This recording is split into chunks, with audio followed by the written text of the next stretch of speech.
மயிலாடுதுறை மாவட்டம் சீர்காழி தாலுகா கொள்ளிடம் அருகே ஆரப்பள்ளம் ஊராட்சி நரிமுடுக்கு கிராமத்தில் நவசக்தி அம்மன் பரிவார தெய்வங்களான சப்தகன்னியர்கள், 5 தேவியர்கள், மதுரை வீரன், பேச்சியம்மன், விநாயகர், முருகன் ஆகிய மூலவர்களுக்கு கும்பாபிஷேகத்தை முன்னிட்டு 2 கால யாகசாலை பூஜைகள் நடைபெற்று நாதஸ்வரம், தவில் வாத்தியம் முழங்கிட கடங்கள் புறப்பாடாகி ஆலயத்தை வலம் வந்து அகத்தியம் ஃபவுண்டேஷன் நிறுவனர் ஈஸ்வர ராஜலிங்கம் சுவாமிகள் முன்னிலையில் கலசங்களில் புனித நீர் ஊற்றப்பட்டு கும்பாபிஷேகம் நடந்தது.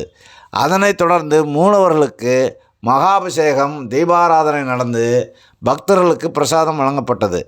கும்பாபிஷேக விழாவில் ஈஸ்வர ராஜலிங்க சுவாமிகள் பக்தர்களுக்கு அருளாசி வழங்கி பேசினார். மாலையில் சக்தி கரகம் 4 காளி வேடங்கள் ஆட்டத்துடன் வீதி வலம் வந்து கோவிலை அடைந்தனர். இதனைத் தொடர்ந்து 48 நாள் மண்டலாபிஷேகங்கள் தொடங்கி நடந்து வருகிறது. கும்பாபிஷேக விழா ஏற்பாடுகளை நாட்டாண்மை பஞ்சாயத்தார்கள் ராதாகிருஷ்ணன், பழனி, மோகன், ராமமூர்த்தி, கலியமூர்த்தி, தட்சிணாமூர்த்தி, நேதாஜி இளைஞர் நற்பணி மன்றம், மகளிர் சுய உதவி குழுவினர், கிராமவாசிகள் செய்திருந்தனர்.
திருமூர்த்தி அவர்கள்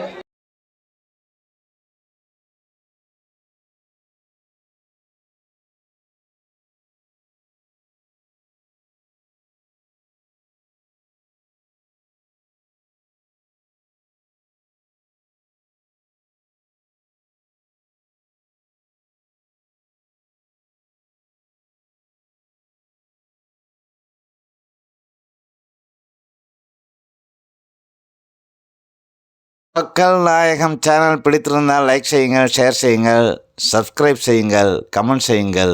மீண்டும் ஒரு நல்லதொரு பதிவு சந்திப்போம். நன்றி.